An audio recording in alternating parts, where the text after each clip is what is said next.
It is time to start with the Shadow League pickup of the week, a guy that we were talking about not picking up last year, and it is Jack Campbell from Edmonton. Yes, and a qualifier, when I mention availability, I'm using Yahoo Leagues as the default, the most common league, the most popular league. So it's still a good benchmark. It's probably pretty similar, the ownership tag in other leagues. But Jack Campbell available in 63% of leagues. And I think we have to look at the context in which Campbell is starting to rise. It's not like Stuart Skinner had just an iron grip on that starting gig, pulled 4 times in the playoffs alone last spring. You have the pressure of Jack Campbell making $5 million. There's sort of an invisible pressure to show that you made a good investment if you're Ken Holland. So there's sort of a temptation to play Campbell more in that sense. Preseason, 971 save percentage for Jack Campbell.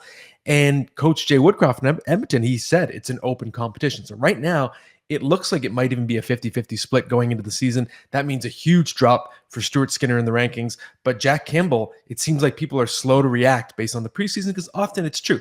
Preseason can sometimes mean overhype. In this case, it's a very actionable item, and it's not inconceivable now that Jack Campbell is the more valuable goaltender in fantasy this season.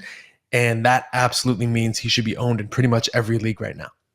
He was open when he was in Toronto, and we saw him in person as someone who would beat up on himself if things weren't going right. And last year in Edmonton, we saw that. Just he didn't seem like he was playing anywhere near like what we knew he was able to. And maybe playing behind a Toronto team that was pretty solid maybe helped him. But he played behind the Oilers. Like it wasn't like he was playing like on a bottom feeding team. He was still on one of the best teams last year and seemed to fall apart. But I think this is someone when you take the spotlight away from him, he could shine. We saw that in LA.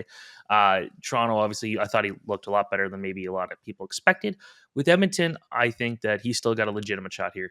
Maybe even taking back the starts. Maybe he plays 55, 60 games this year. The preseason, it's could be very misleading. Obviously, that no one's really playing a full strength, and even like finding stats from website to website could be different. But with Campbell, I'm still a believer. I think that it's kind of like with Huberdeau in Calgary, different position. Someone who just didn't seem very comfortable in the first year. I'm expecting a big bounce back season.